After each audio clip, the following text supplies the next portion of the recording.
Welcome to Chris TV. இன்னைக்கு என்ன நம்ம பார்க்க போறோம்னா, கடன் வந்து வாங்கலாமா வேண்டாமா, கடன் திருப்பி செலுத்தணுமா செலுத்தக்கூடாதா. ஏன்னா இன்னைக்கு நிறைய பேர் பார்த்தீங்க அப்படின்னா கடன் வாங்குறது வந்து அவங்க சூழ்நிலைக்கு வாங்கிடுவாங்க. ஆனால் திரும்ப பணத்தை நம்ம தவணை முறையில் கட்டும் போது வந்து ரொம்ப சிரமப்படுவாங்க.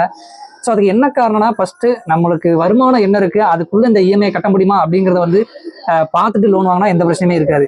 ஆனால் இதை எதையுமே யோசிக்காம நம்மளுடைய தேவைக்கு இன்னைக்கு நம்மளுக்கு பணம் தேவைப்படுது அப்படின்னு சொல்லிட்டு எதையுமே யோசிக்காம எங்கே கிடைக்கும் அப்படின்னு நம்ம தேடும் போது கிடைக்கிறதுல நம்ம வாங்கிடுவோம். ஆனால் நம்மளுடைய வருமானத்துக்கு மீறின இஎம்ஐயோ இல்லை வருமானத்துக்கு உள்ள நம்மளுக்கு சமாளிக்க முடியாத அந்த தவணை தொகை வரும்போது ரொம்ப சிரமமாயிருது. நம்ம கெட்டாம விடணும். அப்புறம் கெட்ட லோன்காரங்க வந்து நம்ம வீட்டுக்கு முன்னாடினா நம்ம வந்து அவங்களோட தேவையில்லாம பிரச்சனை பண்ணிட்டு இருக்கோம்.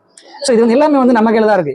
ஒரு லோன் எடுக்க போறோம் அப்படின்னா நம்மளுடைய வருமானம் என்ன, அந்த வருமானத்துக்குள்ள இப்போ எக்ஸாம்பிளா ஒரு 10,000 ரூபாய் சம்பளம் வாங்குற ஒரு ஆள் வந்து ஒரு ஃபேமிலி மேன் இருக்காரு அப்படின்னா அவர் வந்து அதிகபட்சமா ஒரு 3,000 ரூபாய் இஎம்ஐ கட்டுற மாதிரி ஒரு லோன் போடலாம். அது எந்த தப்பும் கிடையாது. ஏன்னா ஈஸியாக கட்டிலாம் எந்த பிரச்சனையும் இருக்காது. அதே கஸ்டமர் 10,000 ரூபாய் சம்பளம் வாங்குற ஒரு கஸ்டமர் இல்லை எனக்கு ஒரு 7,000 ரூபாய் 8,000 ரூபாய் இஎம்ஐ கட்டுற மாதிரி வேணும் அப்படின்னு சொல்லி லோன் போட்டாருன்னா கண்டிப்பா ஃபியூச்சர்ல வந்து அவர் கட்ட முடியாது. ஸ்டார்டிங்ல 1 மாசம் 2 மாசம் இஎம்ஐ வந்து ஈஸியாக கட்டிடலாம். அதுக்கப்புறம் வந்து ஃபியூச்சர்ல இஎம்ஐ கட்டும் போது அவருக்கு வந்து கட்டுறது வந்து ரொம்ப சிரமமா இருக்கும். ஸோ லோன் வாங்குறதுக்கு முன்னாடி நம்மளுக்கு வந்து எவ்வளவு இஎம்ஐ போட்டால் நம்மளால கட்ட முடியும், நம்மளுடைய வருமானம் என்ன அப்படிங்கிறத பார்த்துட்டு லோன் வாங்கணும். ரெண்டாவது, நம்மளுக்கு தேவைகள் அதிகமா இருக்கு, லோன் வாங்குற சூழ்நிலைகள் வர்ற மாதிரி இருக்கு அப்படின்னா நம்ம என்ன பண்ணணும் அப்படின்னா நம்மளுடைய வருமானத்தை பெருக்கிறதுக்கு என்ன வழியோ அதை தான் யோசிக்கணும்.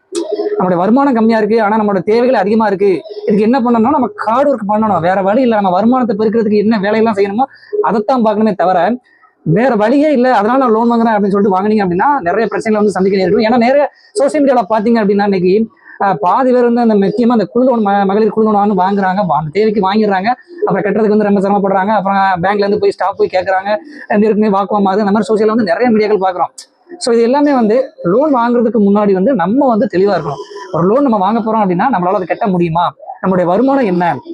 ஸோ நம்மளுடைய தேவைக்காக நம்ம லோன் வாங்குறோம், ஓகே, அந்த தேவைக்காக வாங்கும்போது நம்மளுடைய வருமானத்தை வச்சு அந்த லோனை வந்து நம்மளால கட்ட முடியுமா அப்படிங்கிறத வந்து கண்டிப்பாக சிந்திக்கணும்.